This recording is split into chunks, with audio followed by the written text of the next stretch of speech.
Good evening. My name is Mike Keefe, and it's my honor today to talk with you and share some of my thoughts and words about our great friend Mike. As I thought about what to say tonight and what I appreciate the most about Mike was that how he poured into those people that he met. And I look around this space and I know how many people he's poured into.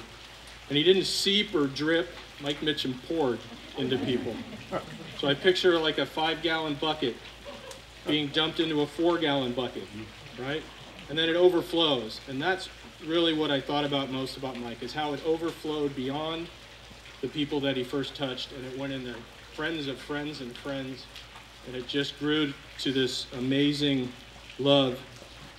I even looked it up in the dictionary. This is a Mike Mitcheom thing to do. Let me look that up. So I looked up, I researched, thank you guys. Mike was a researcher. I looked it up. What's the definition of pour something into something else? And in the dictionary, it says to give a lot of attention or effort to something with the idea of making it successful. I mean, is that perfect for what Mike was doing to all of us, to me, to you, his family? He wanted us to be successful, and he poured himself into us to do that. And we're completely lucky that he did it. And did you notice when you met Mike, or when you had a conversation with Mike, how fully in and locked in he was? His cell phone ringing didn't matter. He didn't even have it with him half the time. He used to drive me crazy. I would try to call him, and he would never pick it up. And I'm like, what's the deal? And then I spent time with Mike, and I realized, well, when I was with him, he didn't have his phone with him then either. So he didn't pick it up for all of you. Right? Because he was locked in. One time I called him and I left him a message, and then I texted him because I wanted to have him come over for dinner. Karen was out of town. I'm like, come on over and have dinner. He didn't call me back for 14 hours. Right? I'm like, I guess he's not coming for dinner. And when I talked to him after that, I texted him again and said, listen, a 14-hour response time to my phone call doesn't put you on my emergency contact list. And he said, that's probably a good idea. Because he wanted to be connected, and he wanted to be with the people he was with when he was in that moment. I learned that if I wanted to get a hold of Mike, I'd try to call him. Odds are he wouldn't answer. And then my sequence of phone calls next was Peyton, then Karen, then Noah. And I tried Mike again. Who was most likely to pick up the call?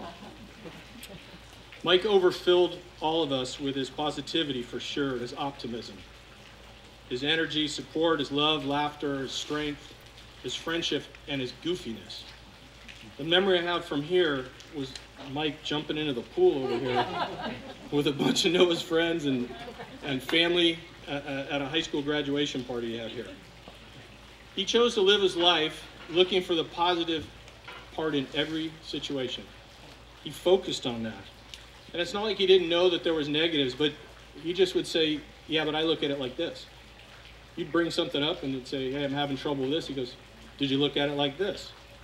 And he always had that spin.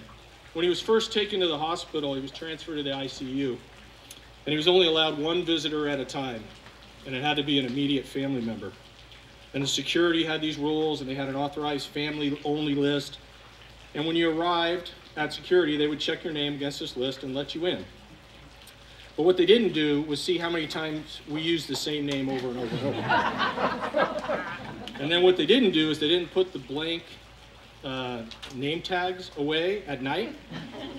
And so I think Lance still probably has a roll of those. I had a name tag on my shirt and 2 or 3 on the inside of my shirt that we would hand out to people. And I remember one night, I think we had 9 people in the ICU, right? We're supposed to have 1, maybe 2 at the most. We had 9.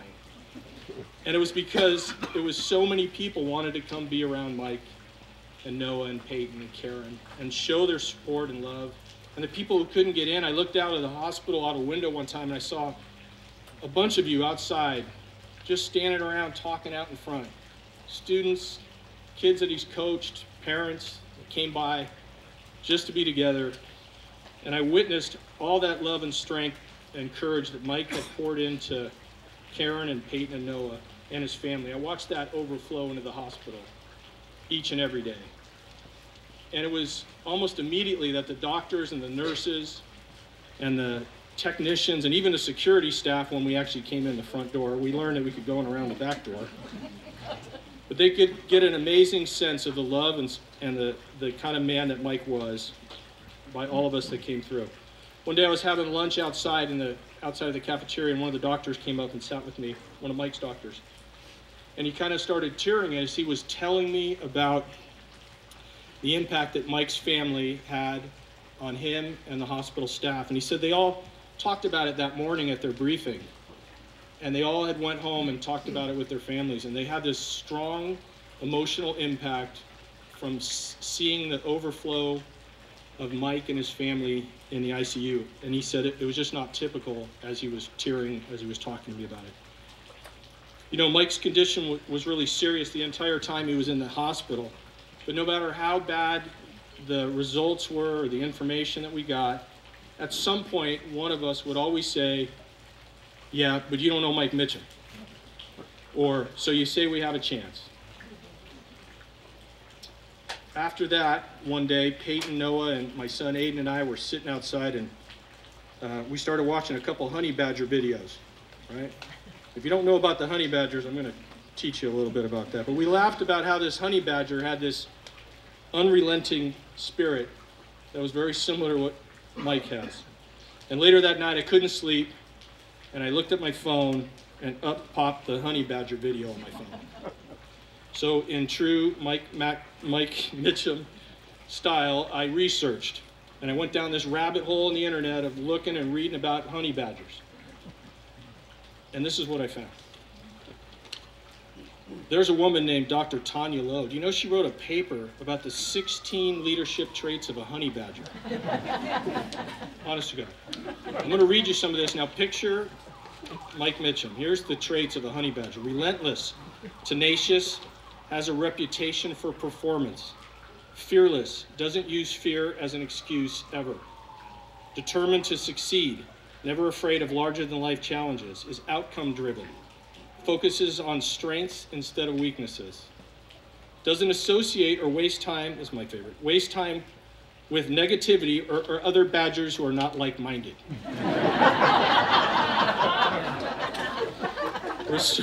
Resourceful, resilient, and not afraid to take risks because over time it builds strength and character. I was like, where is Mike now? We would talk about that for hours. I have a couple past years of texts on my phone from Mike.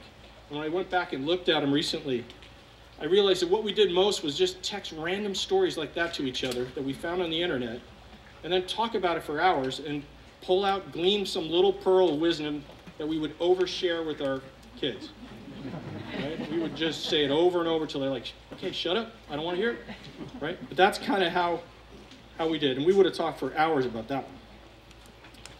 A couple of years ago for a Christmas gift, Mike gave me this journal.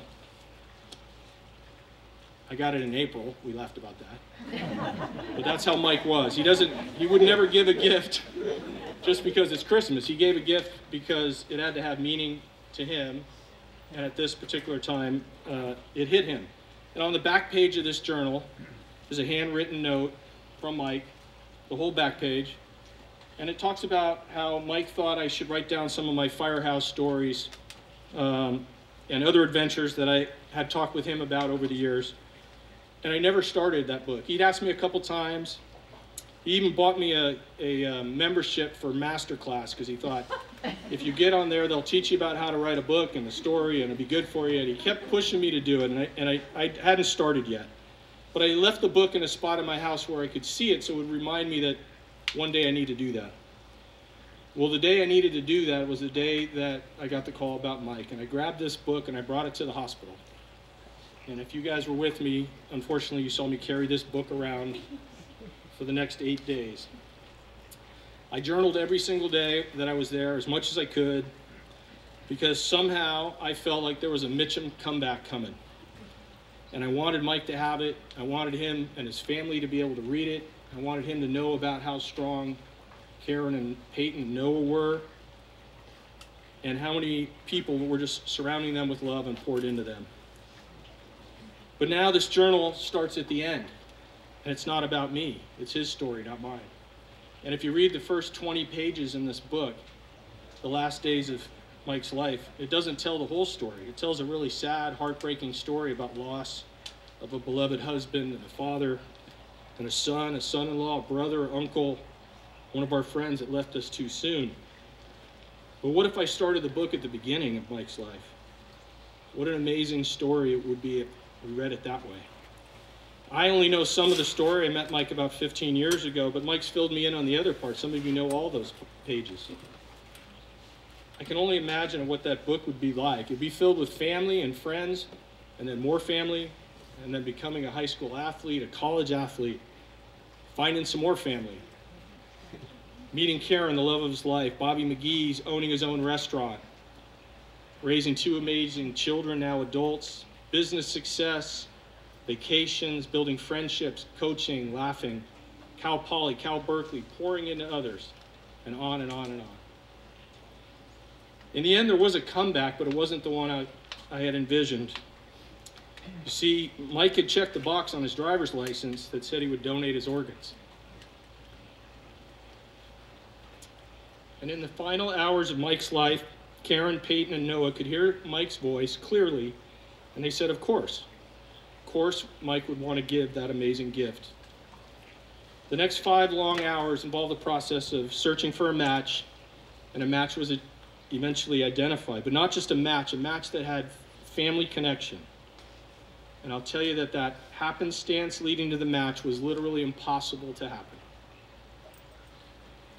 Mike's living on in someone else. I try to picture, if you can picture a giant V8 motor of Mike in another vehicle. Hang on. I should have expected no less from Mike.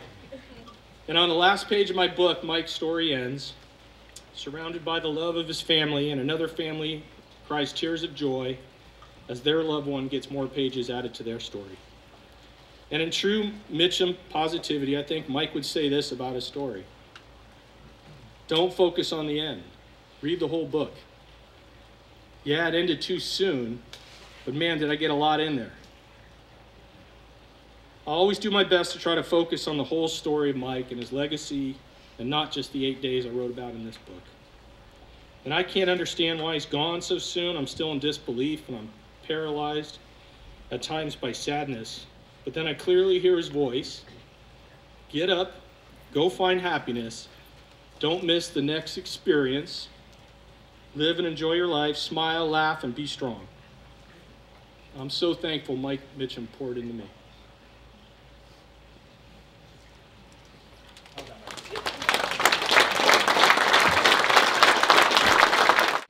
Before I start, I want to thank the Granite Bay community.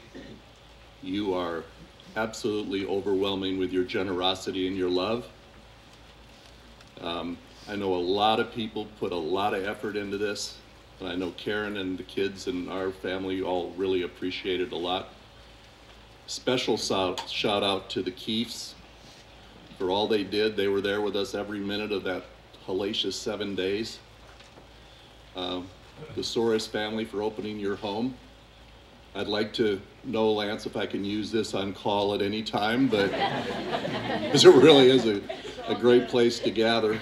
Bad reason today, maybe a better time later. And to the Fitches, who have always stood by Mike and Karen and the kids. You all are wonderful, wonderful people.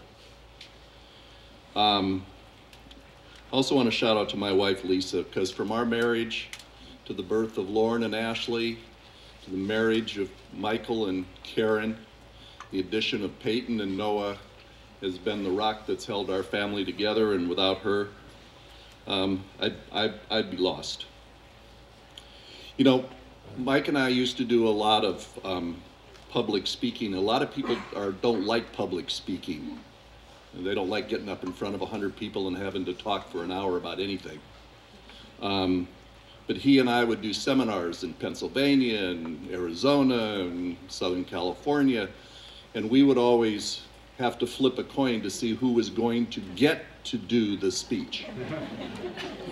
Loser sits in the crowd, winner gets to be on stage.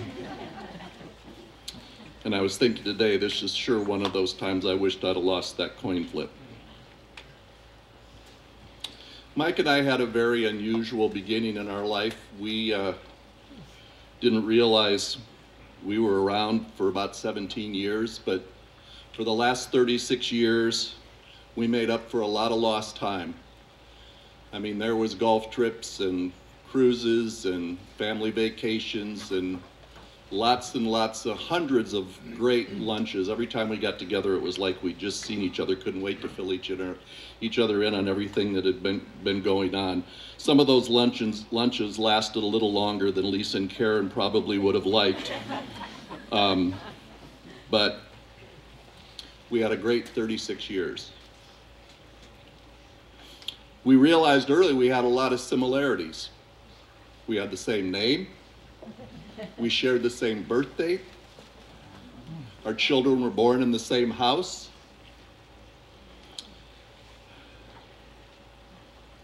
We even like the same foods, which is really weird that you can grow up and as an adult and realize you guys like the same stuff. Not normal stuff that everybody would like a ribeye steak and a good glass of wine and a cocktail or a beer. But who would think that you could match up with someone that's favorite sandwich was a roast beef sandwich with extra mayo on Wonder Bread. And that was both our favorites.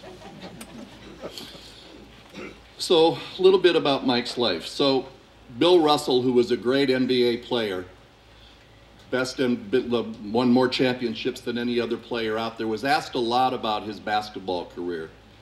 And he had a saying, he said, "Basketball is what I do, it's not who I am." And I think about that with Mike because Mike started out in the restaurant business and he loved the restaurant business. And I could never quite figure out why a business so hard and demanded so much time and energy he would love so much. And then I realized that it wasn't the thrill of the recipes or the new craft cocktails, but he loved the restaurant business because Mike was a people pleaser. He lived to please other people, and he took that right to his home when he would entertain because he loved to do that entertaining. When he got into the insurance business, he always said, "Dad, this is not a lot of fun. The restaurant business was a lot more fun than insurance is." But he thrived at that too, and that's because he's a people helper. He was a people helper. He took people's problems. He'd take a call that the rest of us will get rid of in 5 or 10 minutes, and he'd listen to that person go on about their problem for an hour because he was a people helper. We had an adage. I've had an adage that I've lived by for a long time, and I may have to say it twice because it's kind of complicated, but it goes like this. The things you do that you don't have to do always determine how well you'll be doing when it's too late to do anything about it. In simple English, the things you do that you don't have to do are going to determine your success and your failure. And Michael always went the extra mile. Always. I think of it whether it was the way he idolized Karen and the kids. I think about all the things he did. He'd never say, "Can you help me move?" "Sure." Move? Who likes moving? But no matter what you ever asked of him, he always went the extra mile. And it was really evident with Peyton and Noah because he was never going to be a game day dad. He was going to be the dad that's coaching the team, standing on the field, every practice, every minute, and every game. It's because he never did things half-assed, pardon my French. The Greek philosopher Aristotle had a saying. He said, "We are what we repeatedly do. Excellence, therefore, is not an act, but a habit." And if anybody could personify excellence in life as a habit, it would be Michael. Everybody here, every person in this assembly right now, fell into one of these categories. And as I read these categories, I want you just to think of how Mike showed excellence to you as this category goes through. Husband, father, son, son-in-law, brother, brother-in-law, uncle, nephew, cousin, and friend. There's not one person in those categories that I read that wouldn't say that Mike was an excellent in each and every one of his relationships with you. I know that. So, in closing, join me in the thoughts. Michael, I know you're looking down on us, and your spirit is in all our hearts. We all desperately miss you and know you will be forever loved. Thank you for sharing your life with us and bringing so much joy and laughter. We will all see you on the other side. Please continue to look out for us. We love you.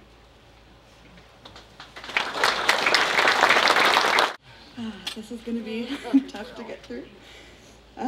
We know this is a beer and wine event, but we're going to need something a little bit stronger. So if we start to lose it.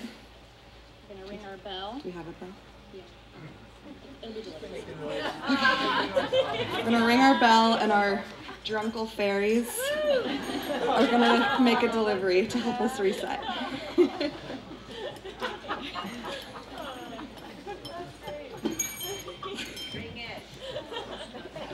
They need a minute to get ready.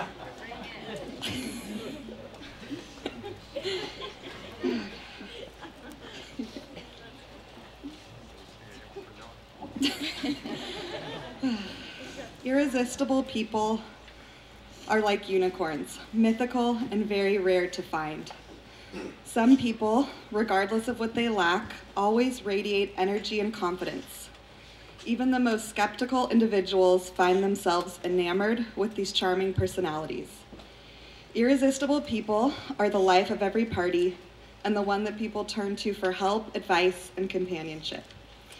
My brother was the definition of an irresistible person. On the back of a koozie, you probably have keeping your beverage cold, you'll see the words, "Live like Mike." Shout out to Karen for coming up with that.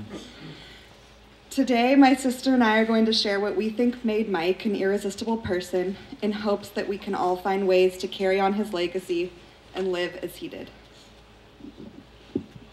Michael had an uncanny ability to create connections and find depth even in short, everyday conversations. He had an authentic interest in other people and effortlessly created connections with everyone he encountered. This is the quality that drew me to the most to him. My earliest memories of Michael were when my parents would bring me to McGee's. Michael would greet me at the door and proceed to hand me a chocolate milkshake with whipped cream on top. He knew the way to a kid's heart. And even though we were separated by decades in age, he always treated me like his equal. Looking back, I feel a little bit bad about some of the things that we made him do. Can you imagine how dreadful it would be in your 20s-somethings to take a 2-year-old, two kids, Lauren and I, to an overcrowded water park in Roseville at 104-degree weather? But he never let on. To us, he was always having the most fun day of his life. And that's how he lived. He never dreaded where he was. He always made the most out of every situation that he was in, and we loved to show him off.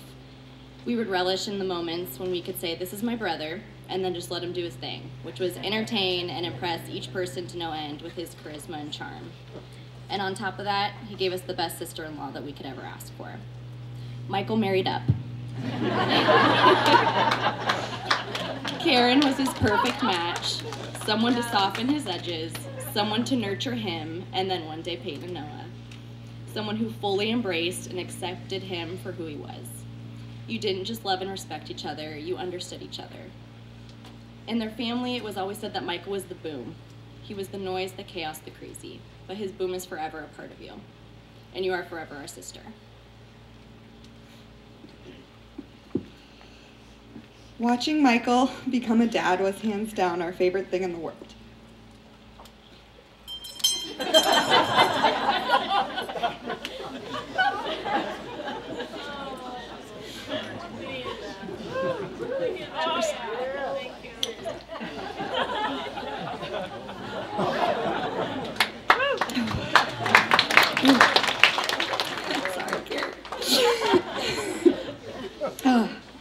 Watching Michael become a dad was hands down my favorite thing in the world, especially now that I'm a mom myself. I'm pretty certain that the gentle parenting books of today's generation don't say, ask your kids which parent they like the best. But that was Michael. He could pull off any joke, not caring whether it was politically correct. In fact, the more inappropriate, the better. I'll spare you some of our favorite examples for fear we would offend this large audience. One of the most uncommon approaches to parenting Michael committed to was honesty. He would fairly judge Peyton and Noah's endless drawing contests, cannonball competitions, races, etc. I can hear him now saying point blank, Peyton clearly won. Sorry, Noah, you're younger. It's gonna be this way for a while, that's just the truth. There were no ties, no give me wins. He was on a constant journey to understand his kids, who they are, who they want to be, how they think, what makes them tick, and then he would question and challenge them and help them grow. If we thought childhood with Michael was fun, adulting was nothing in comparison. He was probably one of the first people in the world to treat me like an adult. His questions were genuinely inquisitive, pushing me to open up more, pushing me to be comfortable being uncomfortable. Not to mention, he was one of the greatest drinking buddies. Drinking buddies is now my cue to bring up the drunkles, as Michael coined them. Forget all of the protective, brotherly days of proving to be a worthy suitor for his sisters. Michael saw his opportunity of a lifetime of debauchery, and he jumped on it. This was a love unlike any other, from hideous matching Hawaiian shirts and drunkle jerseys, to setting off fireworks under the influence, to 4 epic days of Oktoberfest in Germany, which we will never know truly what happened on that trip. Their antics had the ability to turn my mom's hair gray. Irresistible people are positive and passionate. They are never bored or boring because they see life as an amazing adventure and they approach it with a joy that other people want to be part of. Michael had the ability to find magic in the mundane. Everything he did 100%. 2 Christmases ago, we were in the throes of a global pandemic and I had just given birth to my son, Jack. We made the impossible decision to spend the holidays apart.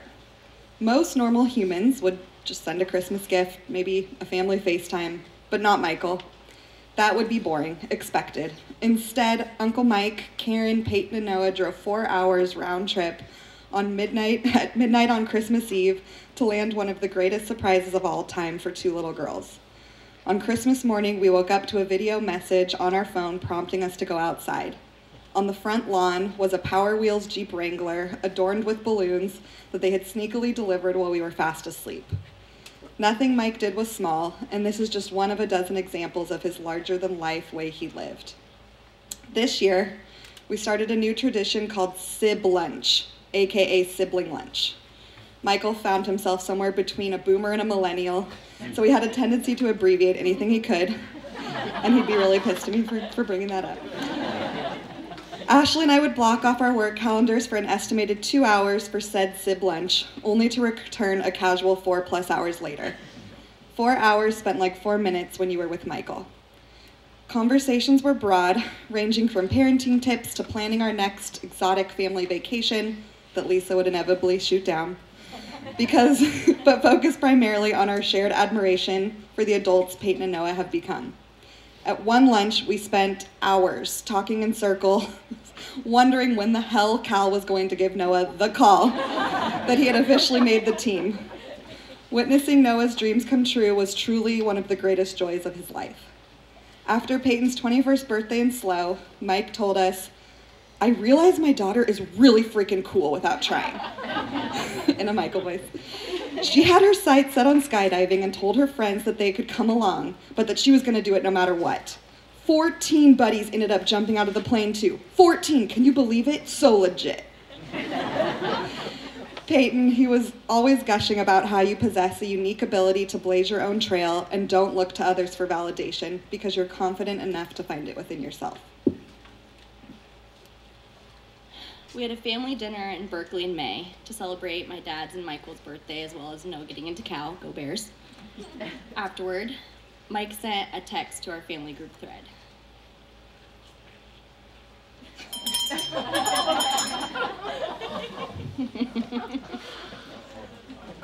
Oh, that's so tall.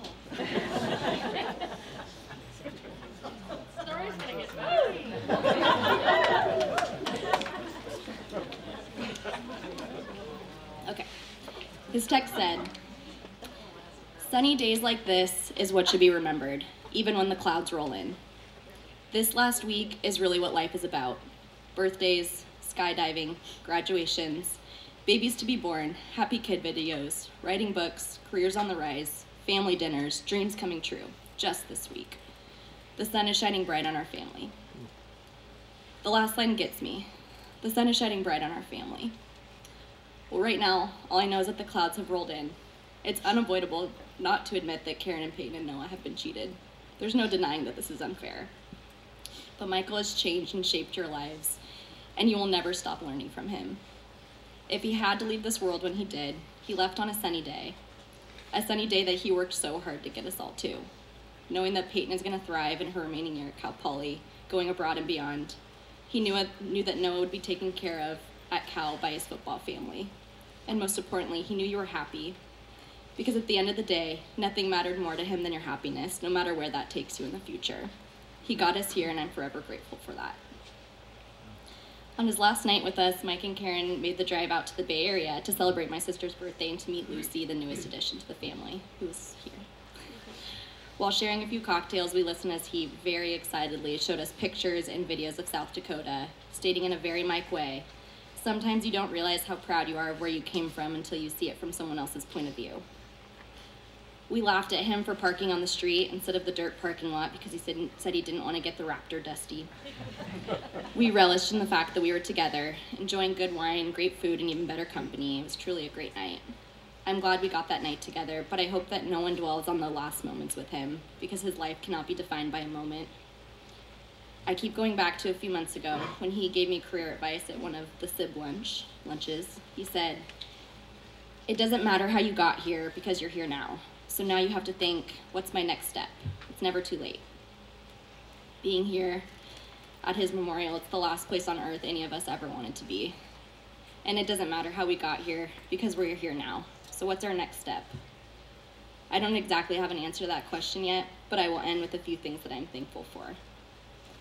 I'm thankful that I will always know the answer to the question, what would Michael do? What would Michael want me to do? I'm thankful that he was a yes man. He lived more in his 50-something years than some people live in 100 years or ever at all. I'm thankful that he knew how loved he was. He impacted each and every person here today. Who else do you know that could pull in a crowd of this magnitude? Only Mike. He used to joke that in this world, there are givers and there are takers, and I'm a giver. Every time he would say this, which was very often, it would elicit a laugh from the family. The truth is, he really was a giver. The greatest gift he gave us was our family, Karen, Peyton, and Noah. He valued our family above all else, and our family is strong. As Peyton said this morning, we got this. Following our last night together, I thanked Mike and Karen for making the trek to the Bay. In true Michael fashion, he replied, "Free food and drink." My last text from my brother is, "Free food and drink." There's something about this and his sarcastic sense of humor that brings me laughter, even on a cloudy day like today. So here's to Michael, here's to free food and drink in his honor, and here's to sunny days. Here's to living like Mike.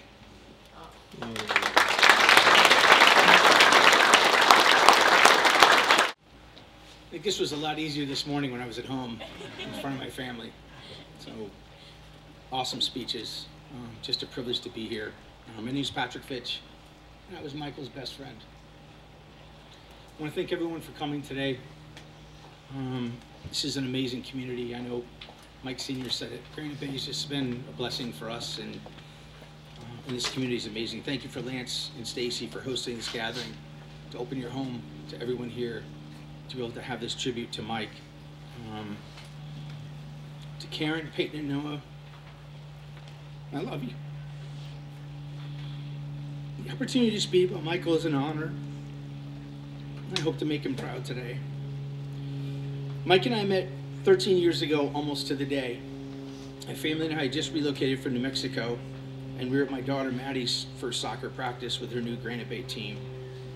Shout out to Pam and Ken Prager for taking a kid from the 505 with shitty foot skills and her on the team, because maybe it wouldn't ever happen. So, Michael's daughter Peyton obviously was on the team as well. And I found out later that Michael had said to her, figure out how to be friends with the new girl, because I want to be friends with her dad. Little did I know that that would spark the beginning of the most beautiful friendship and the deepest connection with any person I've ever had. Michael and I, along with our families, became fast friends, connecting about similar childhoods, family upbringings, and an unwavering tenacity to pave our own path and to create our own lives with our families in our own light. Of course, we also shared a love for sports, beach vacations, some political debates sometimes that were a little uncomfortable, and possibly some bourbon late at night. As many of you know, we became affectionately known as the Mitcheoms. Where they went, we followed, and where we went, they were right behind. Michael's passing has made me think a lot about time and the value of what we do with our time. Mike was a master at that. He used every moment to make an impact. He used every interaction to create connection and lived every minute to inspire and coach others. No moment was wasted and no day was spent idle. I'd like all of you to take a moment just to think about a time you spent with Mike and the connection and impact and how they had on you and the situation that you were in with him.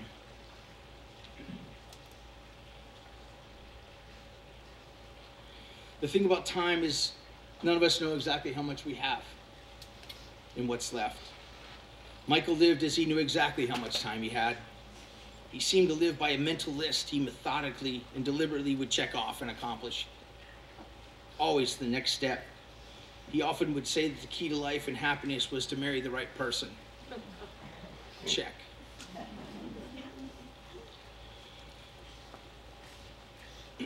Sorry. He was proud to watch Peyton thrive in college and would often tell me a few weeks ago that his work parenting Peyton was over and he was merely now a consultant, which is helper. I said, yeah, sure, right, Mike. Check. Most of us here know what an avid football fan Mike was, and more importantly, how proud he was of his favorite football player. Noah Mitcheom. Watching Noah achieve the dream of playing D1 football, check. Michael was always coaching, on and off the field. For those of you fortunate enough to have been coached by Mike, me, everyone here probably at some point, he always had an impact on your children. I'm sorry, I lost my train of thought, sorry. Mike has been joking, Mike. You know, he was dedicated, enthusiastic, and he was always an inspiring mentor. Those of you lucky enough to be on his team and know how Michael inspired you to do your best, to be a good teammate, and to love sports, check. Just a week before his passing, Mike made it home to South Dakota, where he revisited some of his childhood memories and his favorite sites. Once again, Mike was a master, staying connected with his roots, never forgetting where he was from, regardless of the pain. Mike was always looking to make memories. He never wanted things. He always told us he wanted experiences. This past Christmas, he surprised the entire Mitcheom clan with a night at Kings basketball, which was his favorite, barbecue and axe throwing downtown. He knew that getting us all together at the same time was becoming more and more difficult as all of our lives had spread out and people had moved on. He wanted a night we would all remember. Check. Little do we know it would be our last holiday together. As a grand finale, Michael's final mic drop was the gift of life through organ donation, the most selfless and heroic sacrifice any human being can give another. Check. Awesome job, my friend. Awesome job. Although always in the moment, Mike was the biggest dreamer I've ever known. I didn't grow up dreaming. Dreaming was a disappointment and a futile mental event never to be realized. Mike taught me the importance of dreaming.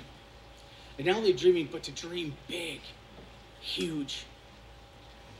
Mike dreamed of one day having land in Montana, South Dakota, or a place like that where our families would come together.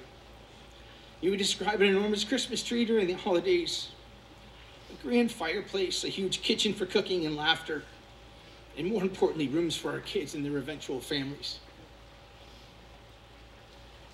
He would talk about the vision of driving to the airport in his big truck to pick everyone up, returning to the house for s'mores and bourbon by the fireplace and friendly games of Fitch and Family Feud.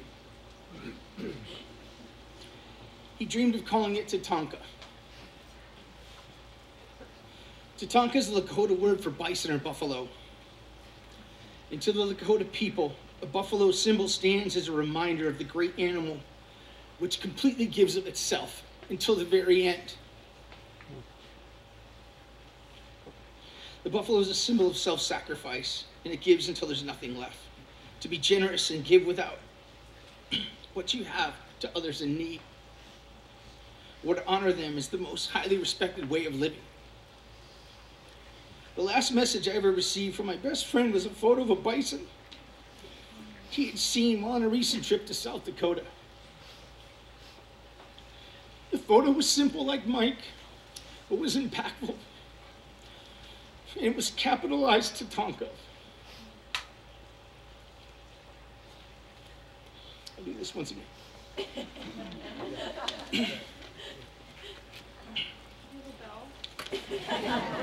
I need. I'm almost done, I promise. I'm forever changed by Mikael's friendship. And God, I miss him. Deeply. And I picked a quote from Lao Tzu that said, "The flame that burns twice as bright burns half as long." A world without Mikael's bright light is unimaginable, and the void's left me has me reeling. The despair I feel is deep, and I'm grateful for my friend and his beautiful family. Noah summed this up best when he said, "That would take the best badass dad for 18 and a half years over some lame ass dad for 50-some years."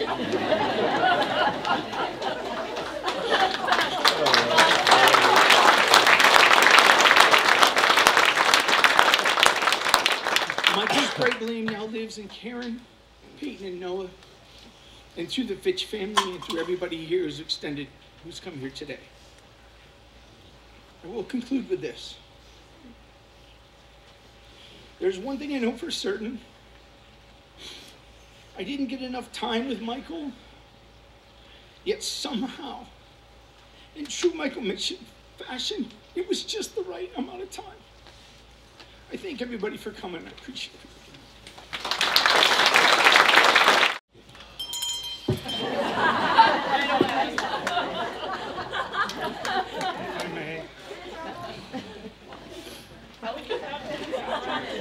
Thank you so much.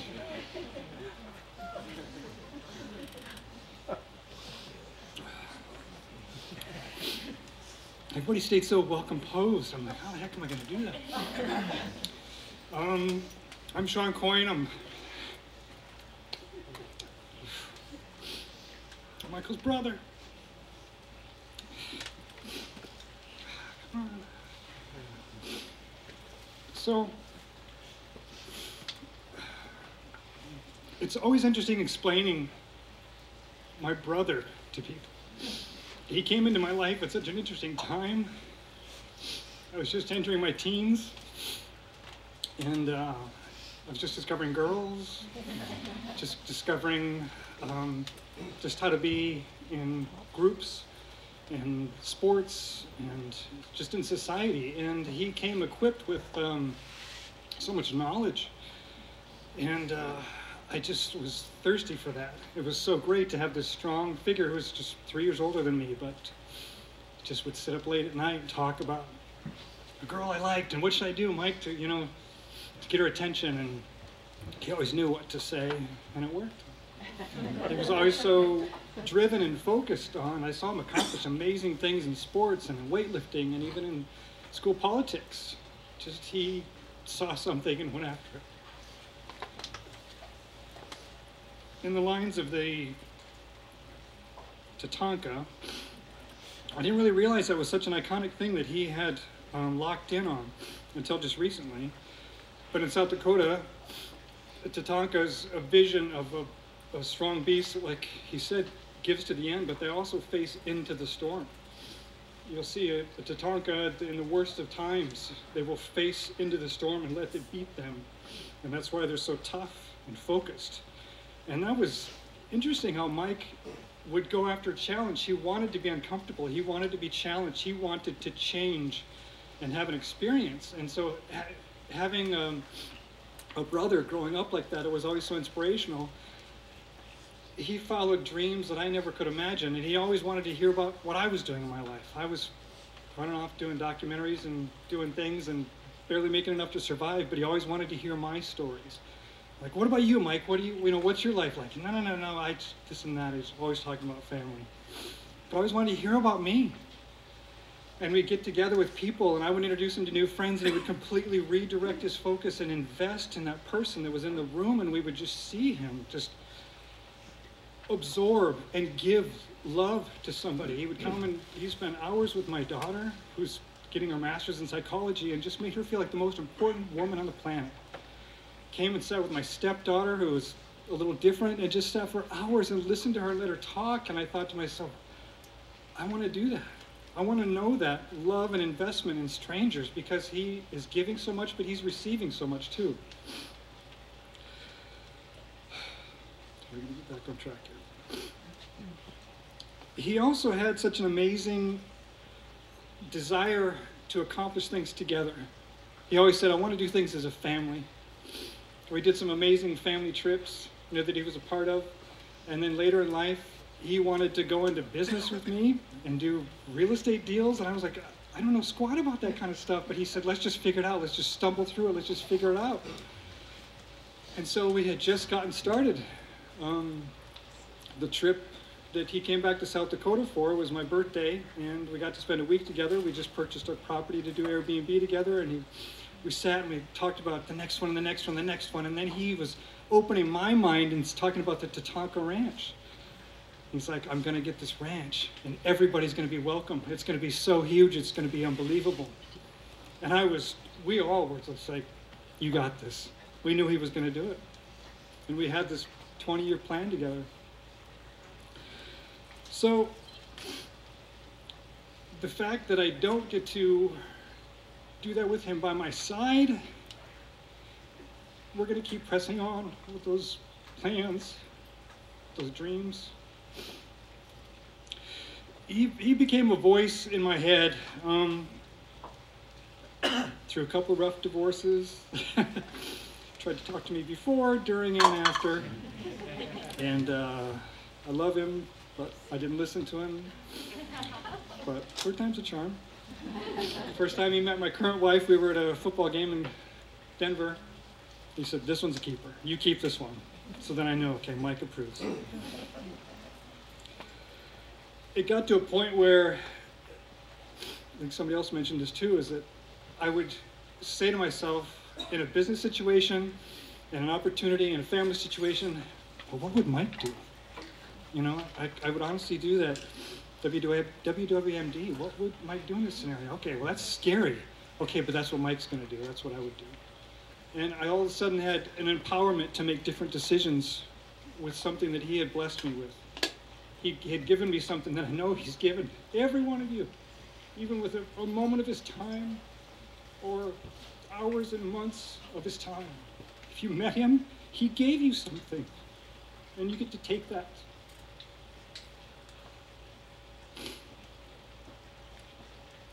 There's a story that I had heard before. I actually just heard it again in a movie, but it's a legend of a bird with no legs. And the bird flies all the time.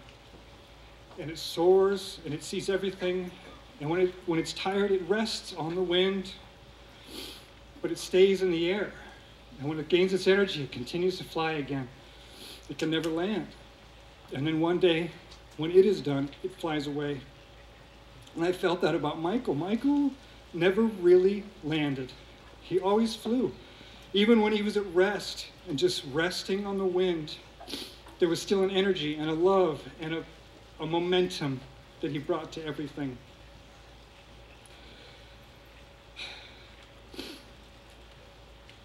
The grief and the pain of losing Michael will never leave me. But the memories and the love and the passion will bring light and color to each one of those dark times I have. And I hope it does the same for you. We can miss him, but we can shower that darkness in the color of his energy and his light and the goofy ass things that he did. I don't know if you guys have seen the slideshow, but Mike and I had the brainstorm idea when I was like 13 or 14 to sell firewood. So convinced our parents to buy 2 semi-trucks of firewood and cut it up, and yeah, we're in chainsaws. And he always had a bigger deal. I was like, why don't we just mow lawns? He's like, no, there's more money to be made in this. It was a bigger deal for Michael. And yeah, we were cutting that wood forever. So what I get to take away now, how I will live my life now, I'm going to lean into challenges. I'm going to look for challenges that change me.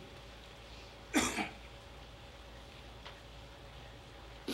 going to allow myself to be scared with a challenge and accomplish that. I lost my dad just over 10 years ago, and Mike was a good support in that. So losing my dad and losing my brother now, I feel like I'm just on this constant mission to make them proud of me, to take what I've got and make them proud of me. So like I said, I will continue to live. Probably should get a tattoo, WWMD, what would Michael do?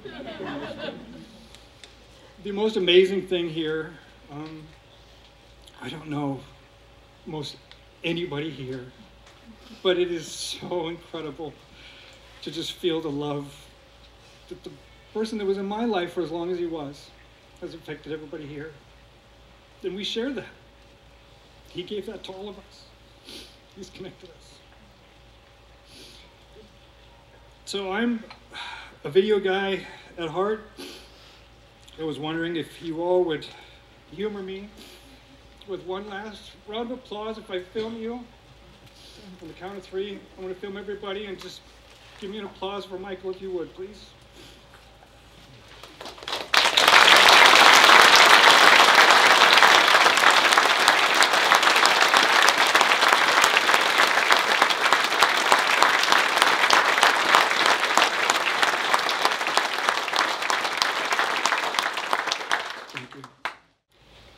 It all kind of comes full circle.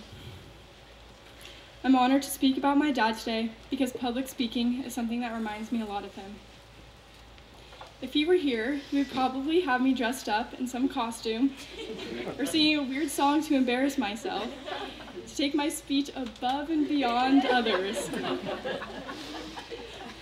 I would then be standing on our fireplace mantle, practicing over and over and over, each time ending with my dad saying, "Give me more." That's a good representation of my dad, though. Anyone who knows me knows I'm a daddy's girl. Ever since I was born, I was wrapped around his finger. And then eventually he became wrapped around mine. We were partners in crime, a duo that couldn't be reckoned with. I always felt that we were on the same team, us against the world. Whether we were trying to figure out sports, politics, or make fun of Noah.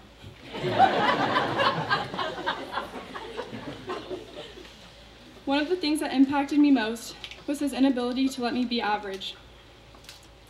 I was somewhat shy as a kid and tended to feel more comfortable fitting in and blending in the background. But with Michael Mitcheom as your dad, there was none of that.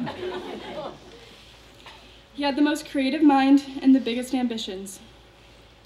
In 2nd grade, I was supposed to come to school dressed up as someone famous. My person was Johnny Appleseed, and it wasn't enough to put me in overalls and a tin hat. Oh no. He had to go above and beyond, so he spent hours making this elaborate song for me to sing in front of the class. And the next day he sent me to school without shoes. So I couldn't even go to recess. But because of his creativity, everything he touched became special. Every holiday, vacation, and childhood memory I have is special because he went the extra mile. He taught me to be tough, strong, and passionate, which are some of the traits I pride myself most in. My confidence and self-love come from him. He truly believed I could do anything, and I was the smartest person on this planet. And I'm not just saying that. He had a real argument with my mom when I was 4 that I was the best 4-year-old reader in the whole world. He genuinely argued with my mom about that. He set high standards for me, but not just to set high standards. He knew I'd be able to reach them. All of my successes stem from wanting to make him proud and the confidence that he instilled into me. Even though I could talk about you for hours, Dad, I'll end it on what I admired about you most. The way you were able to connect with people blows me away. I was always so excited to introduce you to people because watching you interact and connect with them made me feel so proud to be your daughter. I could watch you talk for hours. Your energy and charisma was magnetic. You were able to read people's needs and empower them. You never seemed embarrassed, and that allowed you to let loose and be the funniest person in the room. I don't even think I've ever heard someone say, "I like your dad." It was always, "Oh my gosh, I love your dad. He's so fun." Just the fact that I had to bring my dad out to make my parties more fun is telling. I hope in my lifetime I'm able to have half the impact that you were able to have on people. It's been hard without you. Sometimes I feel mad at the world like it's unfair. But I'd rather have you as a dad for 21 years than an average dad for a lifetime. You taught me what true love is. I could feel the love you have for me in everything that you did.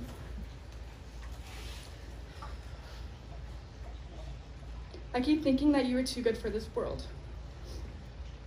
You were passionate about Noah and I, and in some weird way. It's almost like you were put on this earth to be a dad, and once that job was complete, it was your time. How lucky am I to have a dad that was put on this earth to father me. You were the person I looked up to most in this world. I love you more than words can describe. You will always be with me, even when I don't want to hear that loud voice in my head. You now live through me. My name is Peyton Fitch, and I am Mike's close family friend, or as most of this community knows, a part of the Mitcheoms. I can also be considered Mike's goddaughter, as he would call me, and I would consider him my godfather. But in all honesty, Mike and the Mitcheoms are family. I've had the honor of knowing him and can consider him a second father in my life. Myself and my family loved him deeply and are absolutely heartbroken. He was a person who has always made me and many others feel safe and instantly happy. The moment he walked into a room, he would light it up with his big smile and personality. Everyone always knew when Mike was there, as he simply lifted everyone up with his presence. I remember the last time I saw Mike, and I will always remember this night. I was so sad and filled with anxiety about leaving for college and leaving Granite Bay. As I was laying in my room contemplating everything, all I heard was the door slam open and him yelling up the stairs, "Little P, get your ass down here before I come up there myself." That night he knew I needed some life coaching, and he gave me some of the best advice I've ever received. It made me feel not scared anymore. He had a way of making people feel happier instantly, no matter happy or sad that person really was. He also taught me to take risks in life and think about all the positives in life that life holds. I remember one time when us Mitcheoms were on vacation in Hawaii, Noah, Peyton, and Maddie all went to jump off this cliff jumping spot at the beach. I was so scared to do it and upset that the other kids were having fun jumping off this rock with no fear. Mike saw this and pulled me aside and did what he did best, coached me. He told me that I would regret not taking the risk of jumping and there was nothing to be afraid of. And the next thing I knew, I was on that cliff taking the risk. And it turned out to be my favorite thing we did on that trip, besides the wedding crashing. That was fun. This can be brought back to the famous quote that's probably on your guys' koozies: be comfortable being uncomfortable. Mike was a dreamer. He has inspired me to live life to the fullest and showed me how friends can become family and family isn't defined by blood. To Karen, Peyton, and Noah, I love you more than words can describe. Having you guys be our family has been one of the greatest blessings of my life.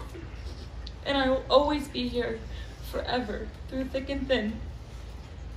I don't know how to end this, but I just wanted to say, Mikey, my godfather, thank you so much for everything you've done for me and my family. You truly have changed my life and my family's life, and also many others. Even though you are gone, I promise you that the Mitcheom legacy will live on. And I know you are watching over all of us right now, protecting your family and ours. I love you so much and miss you so much, and look forward to the day of seeing you again and your big smile. Tatanka forever. Hello everyone, my name is Maddie Fitch and I'm Mike's self-proclaimed goddaughter. Mike may have always called me his goddaughter, but we both really knew our relationship was much more than that. A father is someone who holds you when you cry, picks you up when you're down, prepares you for life's toughest battles, and gives his entire self to the people he loves. If this is how we define being a father, then I can easily consider Mike my father despite the lack of actual shared genetics. I'm sure a lot of the kids here feel the same way that I do. In my opinion, that was Mike's most beautiful skill. He was able to make everyone feel special, unique, and one of a kind. He had this amazing ability of making people feel like they were his favorite person. I hate to break it to you, everyone, but his three favorite people in this entire world, he and Noah and his beautiful wife, Karen. Being a father is no easy task, I'm sure, but Mike made it look effortless, easy, like second nature. Most people are lucky to have one amazing father figure in their lifetime, but I was absolutely blessed to have two beautiful dads in my life. Mike was and will forever be my dad in spirit. Most people knew Mike to be a happy, bubbly, and carefree man. However, throughout our relationship, I was gradually exposed to a completely different side of Mike. The tough love, straight to the point, and sometimes brutally honest side of him. I definitely had a history of testing our father-daughter relationship on the basketball court. I'm sure the entire Granite Bay freshman girls basketball team remembers, or may even be scarred, by a specific practice where Mike and I's relationship was put to the ultimate test. This certain practice was dedicated to working on our press break. As the practice ticked by, minute by minute, the hostility between Mike and I filled the room. The tension was palpable, and the awkwardness seemed to creep into everyone's bones. We were arguing with each other about the most effective way to break the press. Mike was passionate about his idea, and I was equally passionate about my opinion.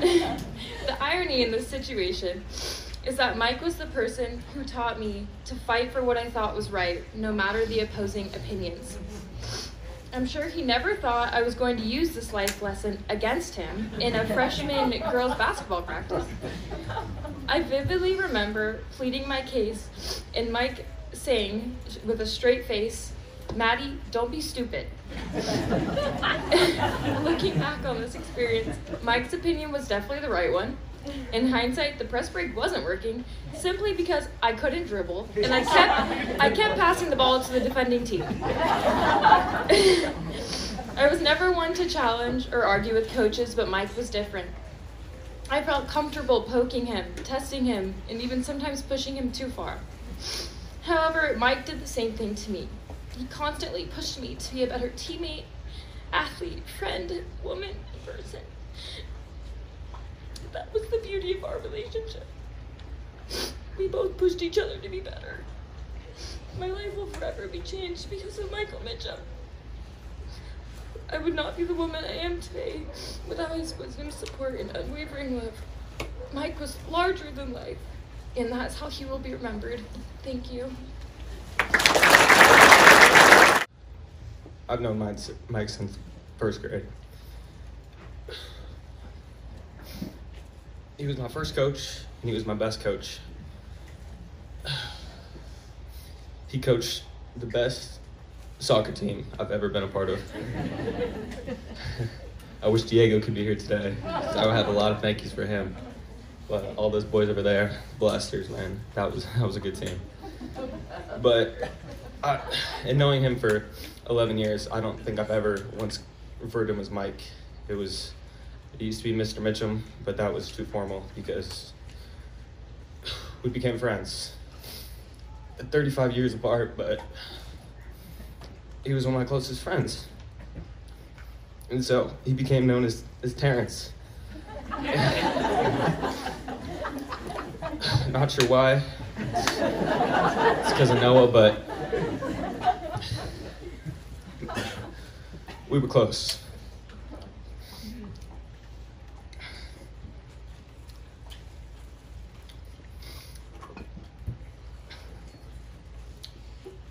I don't know if everyone knows my Uncle George, but he passed a couple years ago.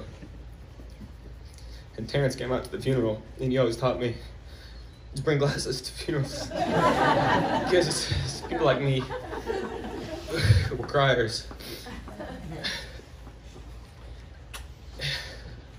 And he was a friend, he was a coach, but before basketball practice, he would come pick all of us up, me, Mateen, Noah, Bryce. We'd play classical music because Karen loved that. And we'd drive 20 minutes out to courtside to have our practices. And he was just more than a basketball coach. He taught me so much about life and how to love each other.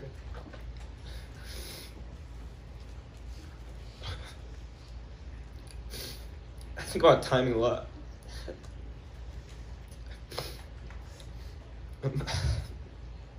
My mom came in to tell me about what happened to Terrence, and she said that he just went out and saw all of his family members across the world, across the country, and it just hit that maybe, this was his time. NBA off-season, NFL off-season, the Broncos are in good hands with Russ, and I just feel like this was his time. No, when I talked today at the hospital, what if it was when we were in Europe? What if it was before Cal? What if it was when Peyton was away? But this was his time. Man, I spoke about Bill Russell. Died the day after.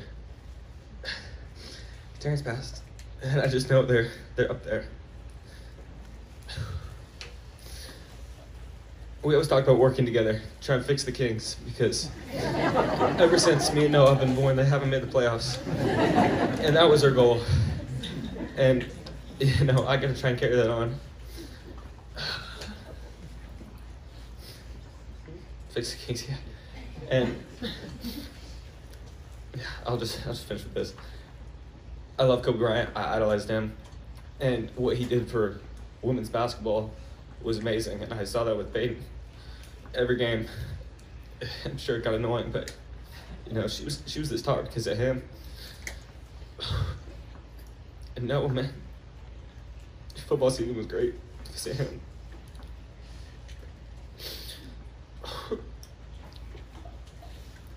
And the way he spoke about you was beautiful, Gary.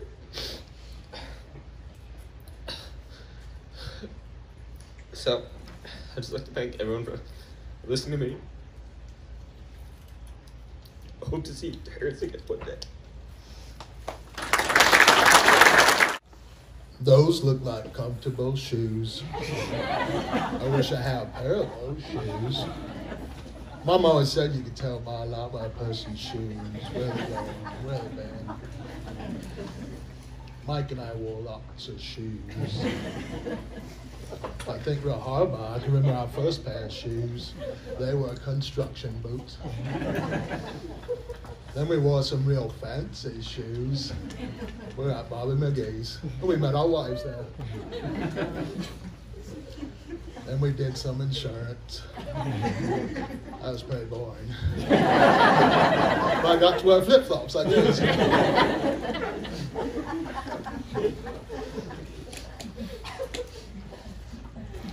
Known Mike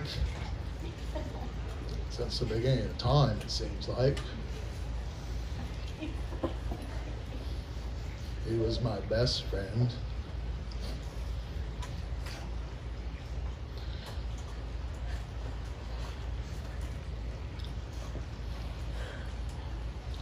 That's all I got to say about that.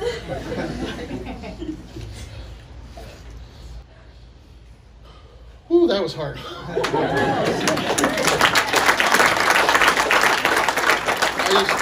You guys said it all. I was so thankful. Mike and I grew up together. We were best friends for a long time. We met in high school, and we worked together, lived together, got married together with our wife. It was an amazing time, and I was so thankful that he had this community of brothers, that I was just so blessed. And we were all blessed to have Mike in our lives. And you guys all said it, so I won't take any more time. But we had one saying Mike and I used to do.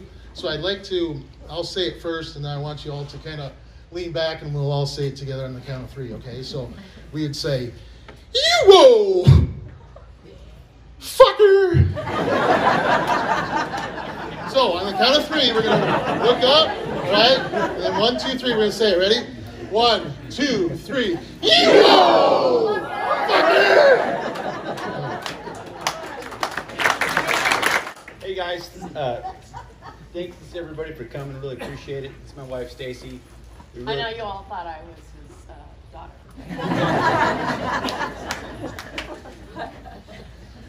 Mike taught you self-proclaimed greatness. Yes. Yeah. So everybody said a lot of positive things about Mike, and most of them were true. But there was a darker side to Mike. Although he was a good coach, he was a good coach. Sometimes he coached people the wrong things. So right, Maddie? Got your sister. Thanks, Doctor. Appreciate it. Keep him coming. So we coached football, and how do I put this? We were god awful. Not very good. But Mike had this uncanny ability to make these little fuckers think they were good. It was amazing. We're sitting there playing Folsom, and first quarter is going okay because we kind of did enough things to kind of stay alive. And then come halftime, in little boy football, they'll turn the scoreboard off if you're down by, what is it, 40-ish? They turn that freaking scoreboard off early. We go in there at halftime, and he goes, "Guys, we got them right where we want them. Come on now."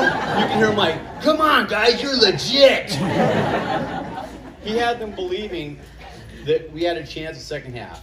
And so luckily they turned the scoreboard off, so it didn't show 80. It only showed 40. And they run the clock. So the game goes, it's about, I think, a 10-minute quarter. So 20 minutes we're out of there. And after the game, he is going, "Guys, if they wouldn't have ran that damn clock, we're coming back. You see what we did?" He was like, So then we'd get together on Monday and we'd go, oh man, shit, we got rock. What are we going to do? He goes, oh man, we're screwed. Tuesday at practice though, he had those guys believing.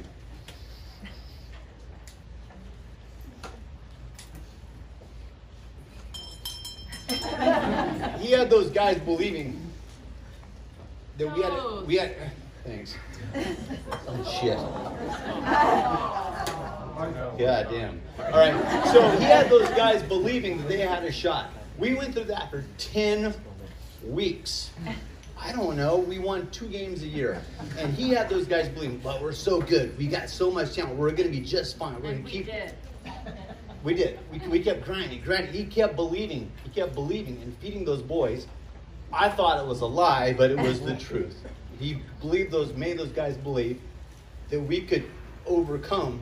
Well, what we lacked in size, we made up with no speed and completely weakness, okay? So even though we had those 3 horrible traits, we were able to ham and egg a couple wins together and kept the guys together, grew the team. It was the most amazing experience coaching with the guy. It was the boys, and there's, I don't know, I think maybe we should have got better helmets because they believed this stuff. They believed this, and they kept working. They kept going. It came back last year, and it took 8 years, but we got them. Beat Folsom. Okay. Took 8 years, but we got them. So, anyway, hey, just a small thing. I know we got a million things to go on here. That he was very Each and every one of you, from the bottom of our hearts, thank you very much. From the Mitcheom family, the Mitcheoms, and the extended family, thank you very much for coming out. We really appreciate it. It's amazing the outpouring of love this community has had. We really appreciate it. Special man. One of the things that he said, some other people reiterated, was everybody's got a story. Okay, everybody's got a story. Everybody in this room, in this outdoor area, has a story.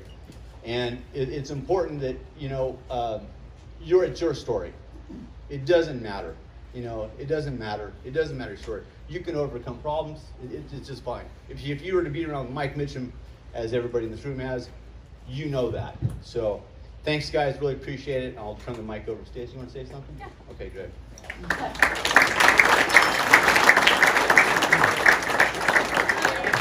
Stacey Soares, and I'm Lance's wife, although I'm sure many of you thought maybe I might be his daughter. But I'm kidding.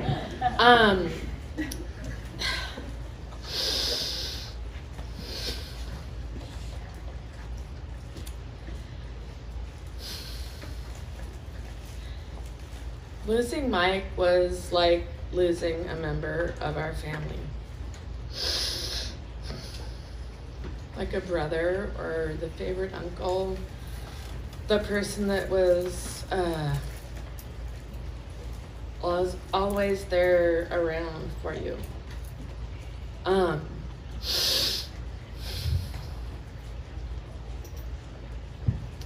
agree with all the lovely words that have been said before with the speakers, and I just have a small example of how he impacted the youth of this community. There was one morning, my daughter Marina, who is a very good friend of Peyton, and in fact they are in college now, in campuses close enough that they visit each other frequently, and she was very close to Mike. And one morning, this is a little high for me, she came in with her pajamas and her flip-flops and proclaimed, Mike Mitcheom is the most charismatic person I have ever met. I said, Marina, you know a lot of people. This is a very bold statement for you. I mean, you know so many people. It's evidenced by the number of attendees at the parties you used to throw when we were out of town. And I was taken back. I said, really?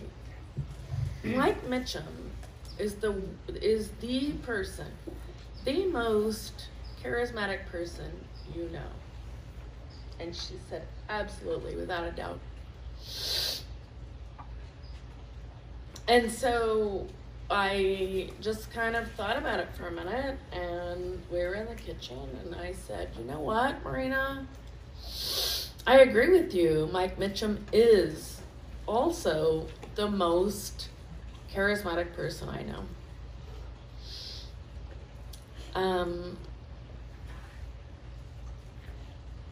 Very special person. Michael, we miss you so much. We'll see you later. And you are now a legit legend. And the stories will grow and grow and be told many a time. Many a time, my friend.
Sure. Right here. Hey, it's Bagel's birthday. Hold on. It's Bagel's birthday.